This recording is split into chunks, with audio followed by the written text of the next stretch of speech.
তামাক কারখানার গুঁড়োতে দূষণ ছড়াচ্ছে এলাকায়, বিপাকে পড়েছে স্থানীয়রা।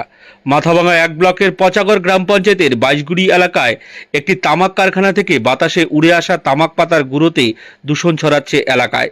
স্থানীয় বাসিন্দা ও পড়ুয়ারা শ্বাসকষ্ট সহ নানান শারীরিক সমস্যায় ভুগছেন। বুধবার গ্রামবাসীরা সমস্যাটি জানাতে প্রশাসনের দ্বারস্থ হন ও বৃহস্পতিবার বিক্ষোভে সামিল হন। মাথাভাঙা কোচবিহার রাজ্য সড়কের বাইশগুড়ি হাই স্কুল সংলগ্ন জনবসতি এলাকায় একটি তামাক কারখানা রয়েছে। মাঝে মধ্যেই সেখান থেকে উড়ে আসে তামাক পাতার গুঁড়ো।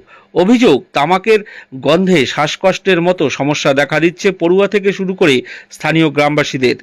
এ নিয়ে বুধবার পচাগড় গ্রাম পঞ্চায়েতের বাইশগুড়ির গ্রামবাসী ও পড়ুয়ারা সমস্যা জানাতে প্রশাসনের দ্বারস্থ হয়। বৃহস্পতিবার স্থানীয়রা তামাক কারখানার সামনে বিক্ষোভ দেখান। খবর পেয়ে ঘটনাস্থলে যায় মাথাভাঙা থানার পুলিশ।